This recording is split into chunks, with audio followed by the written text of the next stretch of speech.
On assiste à un événement absolument majeur qui vient de se produire au Yémen.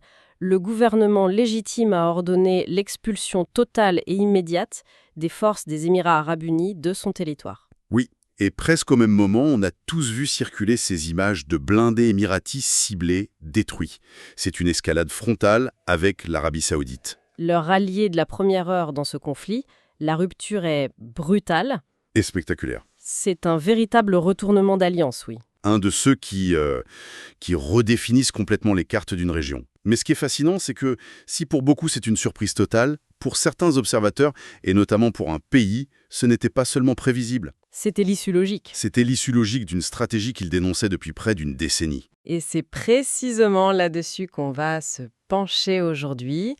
On a mis la main sur une analyse particulièrement tranchée, publiée dans un grand quotidien panarabe, un quotidien connu pour ses positions très souverainistes, souvent critiques des monarchies du Golfe. C'est important de le préciser, je pense, car ça éclaire l'angle de lecture. Bien sûr. Et pour ce média, la crise actuelle, c'est la validation éclatante d'une vision géopolitique portée depuis toujours par l'Algérie.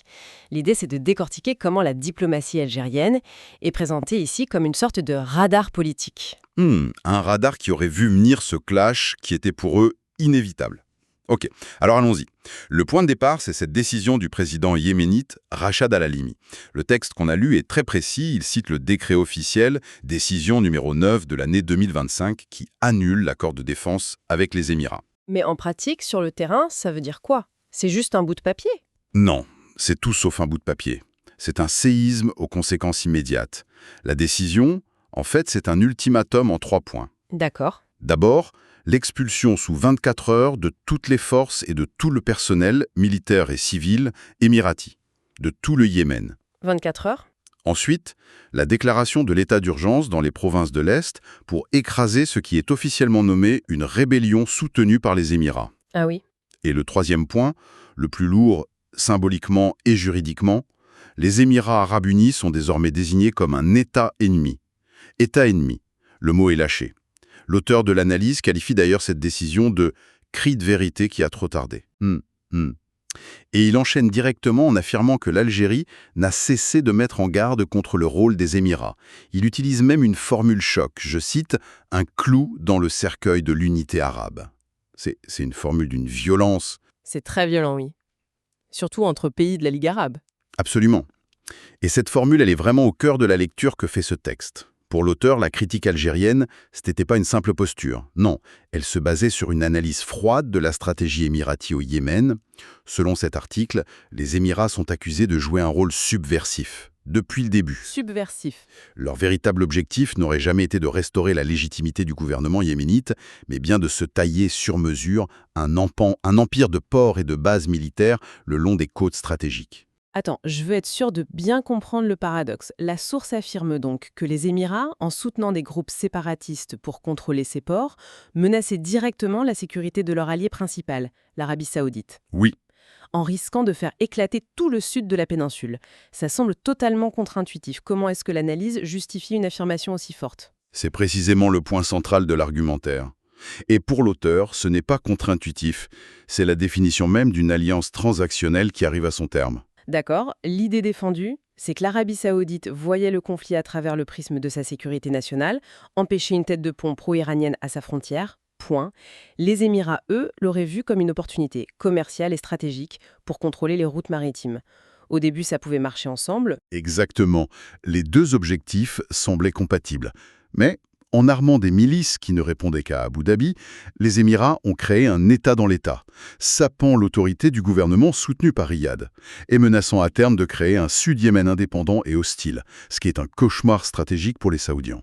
Là, il faut qu'on s'arrête une seconde. L'article dresse un portrait très à charge de la diplomatie émirati.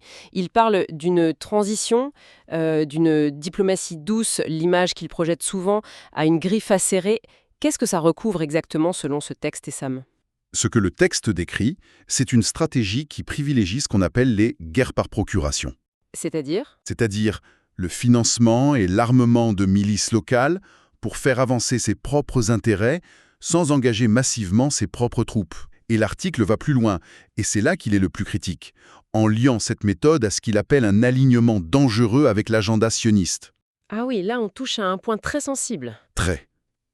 Dans cette perspective, les accords d'Abraham, qui ont normalisé les relations avec Israël, ne sont pas du tout vus comme une simple initiative de paix. Ils sont interprétés comme un cheval de Troie visant à fragmenter le front arabe et à créer un nouvel axe de pouvoir au Moyen-Orient. Contournant les capitales arabes historiques. Voilà. D'accord, c'est la critique. Mais pour être équitable, un défenseur de la position émirati, il ne dirait pas qu'il ne faisait que sécuriser des voies maritimes vitales contre les Houthis, que c'était une menace existentielle et que la création de bases était une nécessité stratégique pour protéger le commerce mondial. Est-ce que l'article aborde cette vision des choses? Pas directement, non. L'analyse est implacable. Elle ne laisse aucune place à cette interprétation. D'accord. Pour l'auteur, l'argument de la sécurité maritime est un prétexte. La preuve, selon lui, c'est que les milices émiraties se sont rarement battues contre les Houthis. Elles se sont plutôt concentrées sur la prise de contrôle de zones riches en ressources ou stratégiquement importantes. Comme l'île de Socotra. Comme Socotra, exactement. Loin des lignes de front principales. Et le texte oppose cette vision à celle de l'Algérie, présentée comme son antithèse absolue. Alors parlons-en. En face de cette griffe acérée, comment l'article définit la philosophie algérienne? Il utilise l'expression « principes immuables », ce qui, en diplomatie, est assez rare. C'est le pivot de toute la démonstration. La diplomatie algérienne, telle que décrite ici, reposerait sur 3 piliers, constants et non négociables. Premièrement, le respect absolu de la souveraineté nationale et le principe de non-ingérence. C'est l'héritage de leur propre guerre de libération. Logique. Deuxièmement, le refus de la normalisation avec Israël, qui est présenté dans ce texte comme la pierre angulaire pour comprendre toute la dynamique régionale. C'est ce refus qui aurait permis à Alger, selon l'auteur, de voir clair dans le jeu des Émirats.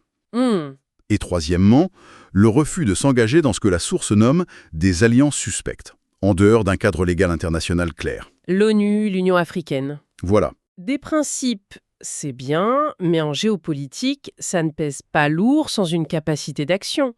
Comment l'auteur justifie la crédibilité de cette posture? Parce qu'on pourrait aussi voir ça comme une forme d'isolement, une façon de rester sur la touche, non? Il l'anticipe complètement.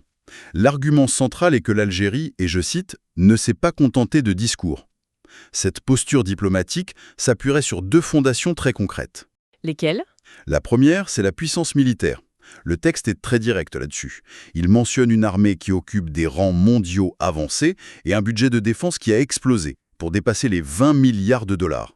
Pour l'auteur, c'est le pilier qui garantit l'indépendance de sa politique étrangère. Personne ne peut dicter sa conduite à un pays aussi lourdement armé. C'est l'idée. D'accord, la force militaire comme garantie de la souveraineté. Et la deuxième fondation? C'est la stabilité interne chèrement acquise. L'analyse insiste beaucoup sur le fait que l'Algérie, en ayant surmonté la guerre civile des années 90, la décennie noire, Oui. a tiré une leçon fondamentale que d'autres n'auraient pas apprise. La voici, je cite encore, « L'intervention extérieure est le véritable carburant des guerres civiles. Une leçon apprise dans la douleur. » Exactement. Fort de ce traumatisme, le pays aurait fait de la sécurisation de ses immenses frontières une priorité absolue, se protégeant des politiques imprudentes de certains voisins qui ont, je reprends les termes de l'article, semé des milices dans chaque coin. Cette stabilité interne serait la condition de sa crédibilité extérieure. Donc, si je suis le raisonnement de la source, on a 2 modèles. La puissance des Émirats est transactionnelle, basée sur l'argent, les milices. Tandis que celle de l'Algérie serait structurelle, historique, basée sur l'armée et une expérience douloureuse. C'est une opposition presque philosophique. C'est ça. Et cette combinaison aurait fait de l'Algérie un médiateur respecté, hein? C'est exactement la conclusion du texte. Il affirme que la confiance internationale dans la médiation algérienne a considérablement augmenté, surtout dans les dossiers très complexes du Sahel. Le Mali, le Niger? Oui. Et la raison avancée est simple. L'Algérie n'aurait pas d'agenda expansionniste ou d'ambition sur les richesses de ses voisins. Son seul intérêt, c'est la stabilité à ses frontières. L'article rappelle d'ailleurs des succès historiques pour étayer ce point. Ah, le fameux accord d'Alger de 1975 qui a réglé le conflit frontalier entre l'Iran du Shah et l'Irak de Saddam Hussein. Ou plus récemment, son rôle clé dans l'accord de paix entre l'Éthiopie et l'Érythrée. D'accord, on a la théorie, les principes, l'analyse historique. Revenons à la pratique, au Yémen. Comment est-ce que cette fin de l'ère émirati se manifeste concrètement sur le terrain? Le texte décrit des actions très très concrètes qui signalent un transfert de pouvoir. D'abord, l'imposition d'un blocus aérien, maritime et terrestre sur tous les ports et les accès qui étaient contrôlés par les forces pro-émiraties. C'est une asphyxie logistique. C'est ça. Ensuite, un acte hautement symbolique. L'ordre de remettre tous les camps militaires occupés par les milices pro-émiraties aux forces du bouclier de la nation. Bouclier de la nation, qu'est-ce que c'est exactement? C'est une force yéménite. C'est un détail crucial qui montre bien le basculement. Ces forces du bouclier de la nation ont été créées très récemment, entraînées et financées directement par les Saoudiens. Ah d'accord. Leur but explicite, c'est de former un corps d'armée loyal au gouvernement légitime pour, justement, contrer l'influence des milices pro-émiraties. Donc ce transfert de camp, Ce n'est pas juste un changement de drapeau, c'est Riyad qui reprend la main militairement sur le terrain, aux dépens d'Abu Dhabi. Pour l'auteur de l'analyse, c'est le signal de la fin inévitable des alliances basées sur des intérêts étroits. Des alliances qui sont, selon ses mots, vouées à l'effondrement. la conclusion de l'article est donc sans appel. Il affirme que l'histoire rend justice encore une fois à l'Algérie et va même jusqu'à la présenter comme la boussole de la vérité dans le brouillard des crises arabes. C'est un portrait extrêmement flatteur, oui. C'est le moins qu'on puisse dire. C'est une conclusion très forte qui veut inscrire la crise yéménite dans une lecture beaucoup plus large. Le ciblage des blindés émiratis, qui est un acte de guerre de la part de forces soutenues par les Saoudiens, est interprété comme le signe que la patience stratégique de Riyad est arrivée à son terme. Et cet effondrement, eh bien, il validerait a posteriori la prudence de l'Algérie qui a toujours refusé de mettre le doigt dans l'engrenage de ses coalitions malgré les pressions. Alors, pour résumer ce qu'on a vu dans cette analyse, la rupture spectaculaire entre l'Arabie saoudite et les Émirats au Yémen n'est pas un accident. Elle est présentée comme l'aboutissement logique de deux stratégies divergentes. Mhm. L'une, saoudienne, axée sur la sécurité nationale, et l'autre, émirati, perçue comme expansionniste et opportuniste. Et cet échec est interprété comme une validation éclatante de la ligne diplomatique algérienne, prudente et souverainiste. Exactement. Une ligne qui, selon ce point de vue, tire sa force non seulement de principes constants comme la non-ingérence, mais aussi d'une puissance militaire dissuasive et d'une stabilité interne qui lui donne la crédibilité pour agir en médiateur. C'est ça. L'idée forte du texte, c'est que la réalité du terrain a fini par prouver que les projets basés sur le droit international et la souveraineté l'emportent, à long terme, sur se baser sur la force et l'intérêt éphémère. Ce qui nous laisse avec une question fondamentale, je trouve, qui dépasse largement le cas du Yémen ou de l'Algérie. Oui, dans un monde de plus en plus fragmenté, où les alliances se font et se défont à une vitesse vertigineuse, la véritable influence, celle qui dure, se construit-elle par des interventions audacieuses et des réseaux économiques agressifs, comme le modèle que critique cet article? Ou bien, Ou se bâtit-elle au contraire sur une posture de non-alignement, une patiente construction de sa propre force et une stricte adhésion aux principes du droit international? Le Yémen vient d'apporter un élément de réponse brutale.